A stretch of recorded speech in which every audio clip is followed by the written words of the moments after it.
قرآن نے جو جو اوصاف ایک اچھے انسان کی بیان کی ہیں، اعلیٰ انسان کی بیان کی ہیں، وہ امام علی علیہ السلام کے اندر پائی جاتی ہے۔ قاتل اشق الناس ہے اور مقتول شہید وہ افضل الناس ہے۔ الحمدللہ رب العالمین والصلاة والسلام علی سید الانبیاء والمرسلین وآلہ الطیبین الطاہرین ومن والاه ولعنۃ اللہ علی اعدائہم اجمعین۔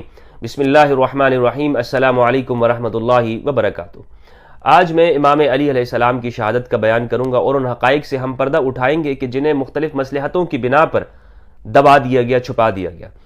رسول اللہ صلی اللہ علیہ وآلہ وسلم نے امام علی علیہ السلام کے بارے میں فرمایا، امام مسلم نے اپنی صحیح کے اندر اس نقل کیا۔ امام علی فرماتے ہیں، والذی فلق الحب وبرأ النسمہ انہ لعہد النبی الامی الی صلی اللہ علیہ وآلہ وسلم یا علی لا يحبک الا مؤمن ولا یبغضک الا منافق۔ امام علی فرماتے ہیں کہ اس ذات کی قسم جس نے دانے کو پیدا کیا، اس ذات کی قسم کہ جس نے روح کو پیدا کیا، مجھ سے نبی امی نے یہ وعدہ لیا، بلکہ یہ فرمایا، اے علی تجھ سے صرف مومن ہی محبت کرے گا اور منافق ہی بغض کرے گا۔ رسول اللہ صلی اللہ علیہ وآلہ وسلم کے زمانہ اقدس میں موجود وہ منافقین وہ بعد میں جا کے خوارج کہلاتے ہیں، اور انہی میں سے ایک بدبخت، دنیا کا سب سے بدبخت انسان، اشق الناس، عبد الرحمن ابن ملجم المرادی لعنہ اللہ، اس نے امام علی علیہ السلام کو اس حالت میں شہید کیا کہ امام علی کا سر سجدے میں تھا، اور اس شہادت کی خبر رسول اللہ صلی اللہ علیہ وآلہ وسلم نے امام علی علیہ السلام کو دے دی تھی۔ امام نسائی نے سنن الکبریٰ کے اندر اور الخصائص کے اندر یہ روایت نقل کی ہے، طویل حدیث ہے۔ حضرت عمار بن یاسر رضی اللہ تعالیٰ عنہ فرماتے ہیں، اس کے راوی خود امام علی بھی ہیں اور عمار بن یاسر رضی اللہ تعالیٰ عنہ بھی ہیں۔ حضرت عمار فرماتے ہیں کہ ہم دونوں ایک غزوے میں تھے، طویل حدیث ہے، مختصر بیان کرتا ہوں۔ ہم دونوں اس غزوے کے اندر ایک زمین پہ سو گئے، تو جب ہم رسول اللہ صلی اللہ علیہ وآلہ وسلم نے آ کر ہمیں بیدار کیا اور ہم زمین پہ لیٹے ہوئے تھے، اور اسی وقت میں حضرت عمار فرماتے ہیں اسی واقعے کی وجہ سے رسول اللہ صلی اللہ علیہ وآلہ وسلم نے امام علی کو ابو تراب کا لقب دیا، کیونکہ جب آپ بیدار ہوئے تو آپ کے جسم پر گرد و غبار تھا، تو آپ نے رسول اللہ صلی اللہ علیہ وآلہ وسلم نے شفقت سے، پیار سے اور محبت بھرے انداز میں فرمایا، قم یا ابا تراب، اے ابو تراب کھڑے ہو جائیے۔ تو معلوم یہ ہوتا ہے جس طرح نسائی نے نقل کیا، ابو تراب کا جو واقعہ ہے وہ یہی موقع ہے۔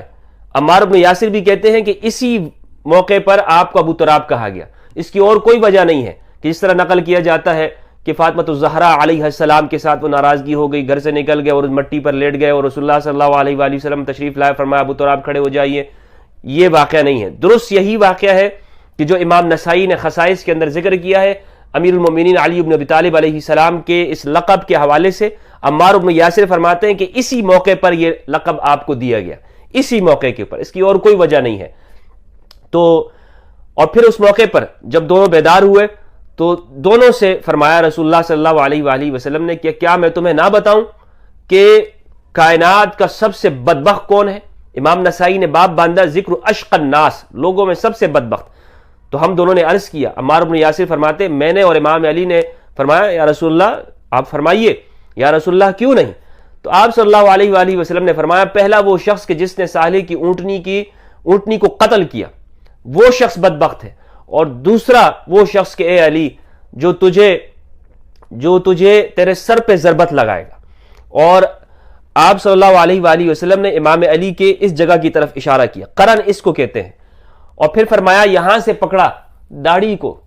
رسول اللہ صلی اللہ علیہ وآلہ وسلم نے امام کو یہاں سے لحیہ اس کی طرف اشارہ کیا، فرمایا کہ اور یہ تیری رنگین ہو جائے گی اس خون سے، یعنی جو سر پہ جب ضربت لگے گی اور وہ خون آئے گا تو اس سے یہ رنگین ہو جائے گی، اس سے یہ رنگین ہو جائے گی۔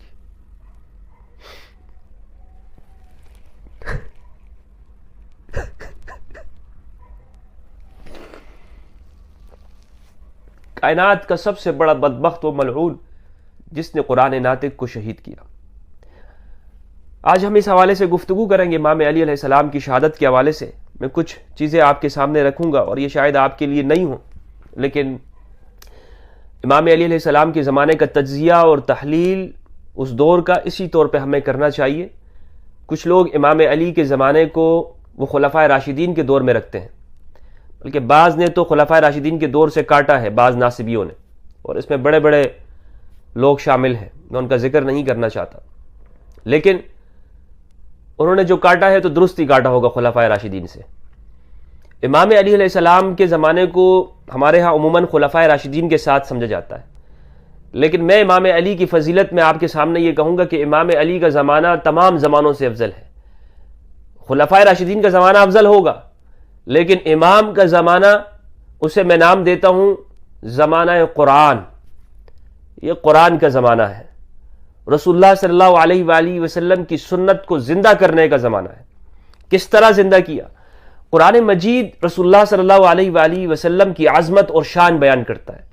قرآن میں رسول اللہ صلی اللہ علیہ وآلہ وسلم کی جانب کوئی چھوٹا سا جملہ بھی آپ کی شان میں کوئی کمی نہیں کرتا۔ ورق ورق پر رسول اللہ صلی اللہ علیہ وآلہ وسلم کی عظمت، طہارت، تقدس، آپ کی شان کو بیان کیا گیا۔ انک لعلی خلق عظیم، آپ خلق عظیم والے ہیں، آپ شاہد ہیں، نذیر ہیں، سراج منیر ہیں، آپ گواہ ہیں۔ رسول اللہ کی زندگی کی قسمیں کھائی ہیں اللہ سبحانہ و تعالیٰ نے۔ لعمرک، آپ کی زندگی کی قسم ہے پیارے۔ قرآن آپ کی شان بیان کرتا ہے، اور امام علی علیہ السلام نے اپنے زمانے میں قرآنی مضامین کو زندہ کیا۔ آپ روایات میں دیکھیں گے تو رسول اللہ صلی اللہ علیہ وآلہ وسلم کے بارے میں آپ کو طرح طرح کی روایات ملیں گے، اور ان روایات کو بنیاد بنا کر مستشرقین اور اسلام دشمن قوتوں اور طاقتوں نے سرکار دو عالم کی سیرت طیبہ کے اوپر اعتراضات اٹھائے ہیں۔ یہ کوئی چھپی ہوئی باتیں نہیں ہیں۔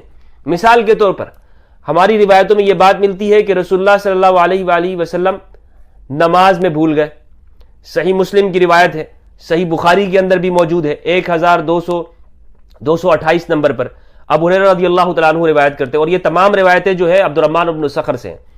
ابو ہریرہ فرماتے ہیں کہ رسول اللہ صلی اللہ علیہ وآلہ وسلم نے 2 رکعت پڑھا کر سلام پھیر دیا، تو ذوالیدین ایک آدمی نے کہا، صحابی ذوالیدین نے کہا کہ کیا نماز کم ہو گئی ہے یا آپ بھول گئے ہیں یا رسول اللہ؟ اور ذوالیدین اس لیے کہتے ہیں کہ 2 ہاتھوں والا، اس کے ہاتھ سب سے لمبے تھے۔ تو رسول اللہ صلی اللہ علیہ وآلہ وسلم نے پوچھا صحابہ سے کہ کیا یہ شخص صحیح کہتا ہے؟ تو لوگوں نے کہا یا رسول اللہ جی ہاں یہ صحیح کہتا ہے۔ تو پھر آپ صلی اللہ علیہ وآلہ وسلم نے 2 اور رکعتیں پڑھائیں، پھر آپ نے سلام پھیرا، پھر تکبیر کہی، پھر سجدہ کیا اسی پہلے کی طرح، سجدے کی طرح۔ تو یہ بخاری کے اندر بھی موجود ہے، مسلم کے اندر بھی موجود ہے۔ اسی طرح یہ روایتیں بھی موجود ہیں کہ آپ صلی اللہ علیہ وآلہ وسلم بخاری مسلم کے اندر اور دیگر میں تفصیل کے ساتھ کہ رسول اللہ صلی اللہ علیہ وآلہ وسلم نماز پڑھانے کی تشریف لائے، اور پھر آپ نے، بعض میں ہے کہ آپ نے تکبیر کہی، بعض میں ہے کہ آپ نے تکبیر نہیں کی اور آپ گھر چلے گئے، پھر آپ غسل کر کے آئے، اور آپ نے فرمایا کہ میں جنب کی حالت میں تھا اور مجھے یاد آ گیا تو میں نے غسل کے لیے آیا۔ تو آپ یہ دیکھیں کہ ان روایات میں سے کیا معلوم ہوتا ہے آپ صلی اللہ علیہ وآلہ وسلم کے بارے میں کہ آپ نماز میں بھول جاتے تھے، آپ کی شان میں اس طرح کمی کی گئی۔ لیکن دوسری جانب امام علی علیہ السلام کے کلام کو آپ پڑھیں گے تو امام علی کے کلام میں جس طرح قرآن میں رسول اللہ صلی اللہ علیہ وآلہ وسلم کی شان ہے، طہارت ہے، آپ کا مقام اور آپ کا تقدس بیان کیا گیا ہے، اسی طرح امام علی کے کلام میں آپ کو رسول اللہ صلی اللہ علیہ وآلہ وسلم عظیم نظر آئیں گے۔ عظیم آپ کی طہارت کا ذکر ہوگا۔ امام علی علیہ السلام کے کلام کو اگر پڑھا جائے تو آپ دیکھیں گے کہ رسول اللہ صلی اللہ علیہ وآلہ وسلم امام علی کس طرح آپ کی شان بیان کرتے ہیں۔ پھر امام علی علیہ السلام کے دور میں آپ نے قرآنی مضامین کو زندہ کیا۔ عدل آپ کو جو نظر آئے گا کہ عدل کا وہ مظہر اور نمونہ آپ نے پیش کیا کہ کائنات اس کی مثال نہیں پیش کر سکتی، کائنات اس عاجز ہے۔ لبنان کے ایک مسیحی جورج جرداق نے 5 جلدوں کے اندر انسائکلوپیڈیا لکھا ہے، صوت علی صوت العدالت الانسانیہ، علی انسانی انصاف کی آواز ہے، جورج جرداق مسیحی۔ اور میں آپ کو یہ بتاؤں کہ جو بھی شخص اپنی فطرت کے اوپر ہو اور وہ فطرت سلیمہ رکھتا ہو، اس کا قلب اور اس کی عقل سلامت ہو، خواہ اس کا کوئی بھی مذہب ہو یا وہ کوئی مذہب ہی نہ رکھتا ہو، مجرد انسان ہو، صرف انسان، اور وہ اس کے اندر اعلیٰ اخلاق اس کے اندر پائے جاتے ہوں، بزدل نہ ہو، کمینہ نہ ہو، اس کے اندر بہادری ہو، مردانگی ہو، شریف آدمی ہو، اچھے اخلاق اس آدمی کے اندر پائے جائے، اور پھر وہ امام علی علیہ السلام کی سیرت کا مطالعہ کرے۔ واللہ باللہ امام علی کی سیرت جب وہ پڑھے گا، جیسے ہی نکلے گا وہ امام علی علیہ السلام کا عاشق ہوگا، کیونکہ تمام اچھی باتیں، عمدہ اخلاق، قرآن نے جو جو اوصاف ایک اچھے انسان کی بیان کی ہیں، اعلیٰ انسان کی بیان کی ہیں، وہ امام علی علیہ السلام کے اندر پائی جاتی ہے۔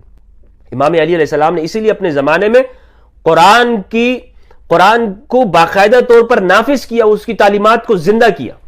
مثال کے طور پر عمران بن الحسین فرماتے ہیں، عمران بن الحسین کہتے ہیں، صحیح بخاری کی حدیث نمبر 784 ہے کہ جب میں نے بصرہ میں امام علی علیہ السلام کے پیچھے نماز پڑھی، امام علی علیہ السلام کے پیچھے نماز پڑھی تو اس کے بعد انہوں نے کہا ذکرنا هذا الرجل صلاة كنا نصليها مع رسول اللہ صلی اللہ علیہ وآلہ وسلم، کہ آج جب ہم نے اس شخص کے پیچھے نماز پڑھی ہے تو اس شخص نے ہمیں وہ نماز یاد دلا دی جو ہم رسول اللہ کے پیچھے پڑھا کرتے تھے صلی اللہ علیہ وآلہ وسلم۔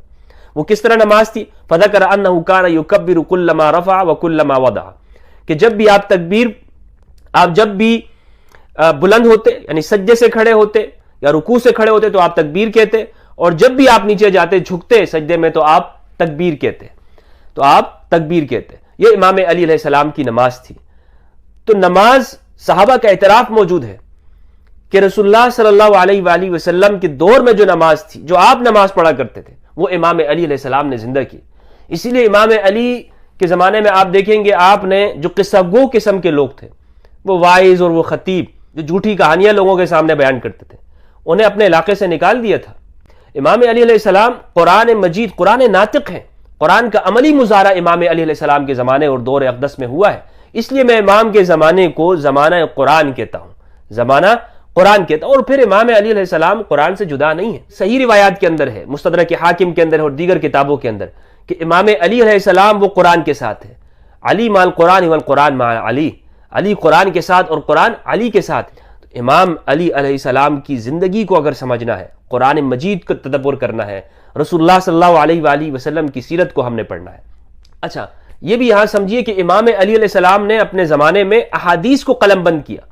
احادیث آپ فرمایا کرتے تھے، آپ یہ اعلان کیا کرتے تھے کہ کون ہے کہ جو علم کو درہم کے بدلے میں خریدے گا، علم کو درہم کے بدلے میں خریدے گا۔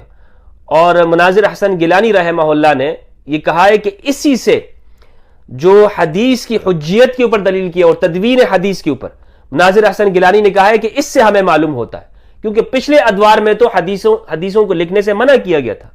حضرت ابوبکر رضی اللہ تعالیٰ عنہ کے پاس حدیثوں کا ایک صحیفہ تھا، وہ آپ نے جلا دیا تھا۔ حضرت عمر نے بھی منع کیا تھا، اور حضرت عمر کا تو مشہور قول ہے حدیث قرطاس کے اندر، حضرت عمر نے کہا تھا حسبنا کتاب اللہ، حسبنا کتاب اللہ، ہمیں کتاب کافی ہے، اللہ کی کتاب ہمیں کافی ہے۔ تو لیکن امام علی علیہ السلام نے قرآن کے ساتھ ساتھ سنت کو بھی زندہ کیا۔ احادیث کے لکھنے کی باقاعدہ امام علی علیہ السلام نے آپ نے اس کو آغاز کیا، لیکن کتنے مظلوم ہیں کہ اسی امام علی علیہ السلام کی احادیث اور روایات ہمیں کم ملتی ہیں، بہت کم نظر آتی۔ ابن حزم نے کہا ہے کہ 56 روایات موجود ہیں۔ تو یہ کتنے افسوس کی بات ہے، کتنی مظلومیت ہے امام علی علیہ السلام کی۔ اب میں اس طرف آتا ہوں کہ امام علی کو جو شہید کرنے والا جو شخص ہے عبد الرحمن ابن ملجم المرادی، اس بارے میں ایک واقعہ بیان کیا جاتا ہے کہ 3 افراد نے پلاننگ کی، کتابوں میں لکھا ہوا ہے، اور تینوں نے یہ کہا کہ ایک نے کہا کہ میں علی کو قتل کروں گا، دوسرے نے کہا کہ میں عمرو بن العاص کو، تیسرے نے کہا کہ میں معاویہ بن ابی سفیان کو۔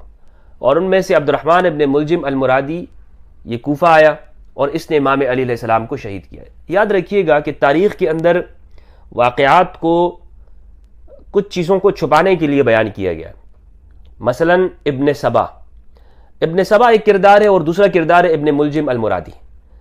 ابن سبا کا کردار آپ کو اگر آپ اس کو دیکھیں گے کہ سیف ابن عمر التمیمی وہی نقل کرتا ہے اور اس سے طبری نے لیا ہے، لیکن سیف بن عمر التمیمی یہ محدثین کے ہاں کذاب ہے، یہ جھوٹا ہے۔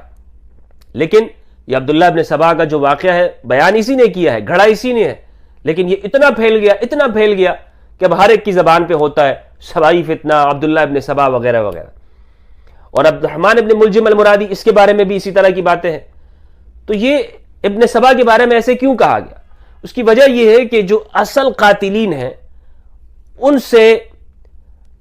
ان تک تاکہ کوئی نہ پہنچے، اور لوگ اسی میں پھنسے رہے کہ یہ سبائی، گویا کہ وہ سارے وہ لوگ جنہوں نے حضرت عثمان رضی اللہ عنہ کی مخالفت کی تھی اس کا کوئی نام ہی نہیں لیتا، کوئی بیان ہی نہیں کرتا اسے کہ جناب وہ کون لوگ تھے جنہوں نے حضرت عثمان رضی اللہ عنہ کو ان کی مخالفت کی، حتیٰ کہ انہیں جو شہید کیا کون لوگ تھے، ان کے نام ہی نہیں بیان۔ الدولی نے اس میں واضح طور پر یہ نام لے لیا ہے کہ کس نے قتل کیا ہے.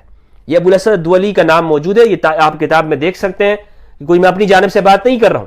تو اس طرح جب ہم چیزوں کا مطالعہ کرتے ہیں، تحلیل و تجزیہ کرتے ہیں، تو معلوم یہ ہوتا ہے کہ امام علی علیہ السلام کو قتل کرنے والے، شہید کرنے والے، وہ صرف خوارج کے اوپر ملبہ نہیں ڈالنا چاہیے کہ جی خوارج یہ، ورنہ خوارج یہ بات ضرور ہے کہ خوارج امام علی علیہ السلام کے دشمن تھے، لیکن اس میں دیگر اسباب بھی کار فرما ہے. امام حسن علیہ السلام کو جو شہادت ہے اس میں بھی اسی طرح کے آپ دیکھ سکتے ہیں کہ کون کس نے اس کے بعد فائدہ اٹھایا ہے. تو امام علی علیہ السلام کی جو شہادت ہے یہ اتنا افسوس کن واقعہ ہے اور سب سے افضل شہادت ہے، کیونکہ قتل کرنے والا سب سے بدبخت انسان ہے. رسول اللہ صلی اللہ علیہ وآلہ وسلم کی گواہی اس کے اوپر موجود ہے. تو جو قتل کرنے والا سب سے اشق الناس ہے، تو جو مقتول ہے، جو شہید ہے، وہ افضل الناس ہے، وہ خیر الناس ہے. قاتل اشق الناس ہے اور مقتول شہید وہ افضل الناس ہے. امام علی علیہ السلام کو شہید کیا گیا، امام کو اپنی زندگی میں بھی ستایا گیا. امام علیہ السلام کا جو دور اقدس ہے وہ آپ دیکھیں کہ 4 سال بنتا ہے، اور 4 سالہ یہ دور میں تو 3 سال وہ جنگوں کے اندر گزرے. جمل 36 میں، صفین پورے سال رہی، پورا سال. یہ کوئی ایک دن کی جنگ نہیں ہے جیسے ہمارے لوگ سمجھتے ہیں کہ ایک دن میں صفین ہو گئی. نہیں، صفین پورا 1 سال گزرا ہے جنگ کے اندر. اور پھر نہروان 37 کے 38 کے اندر امام علی علیہ السلام کو وقت کتنا ملا ہے. پھر امام نے اپنے زمانے میں آپ دیکھیں جو گورنر مقرر کیے وہ کون لوگ تھے؟ وہ انصار تھے، وہ مہاجرین صحابہ کرام تھے. تو امام کو شہید اسی لیے کیا کہ امام نے رسول اللہ صلی اللہ علیہ وآلہ وسلم کی سیرت کو زندہ کیا، سنت کو زندہ کیا، قرآن مجید کے اوپر عملی طور پر اس کی تعمیل کی اور اس کو نافذ کیا.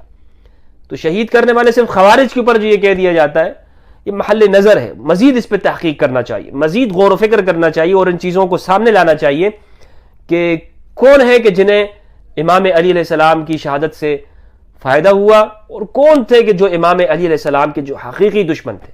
اور یہ صرف آج سے نہیں، رسول اللہ کے دور سے ہی کہ جو رسول اللہ صلی اللہ علیہ وآلہ وسلم کے دشمن رہے، آپ کو ستایا، آپ کو شہید کرنے کی کوششیں کی، آپ کو محصور کیا گیا شیب ابی طالب کے اندر.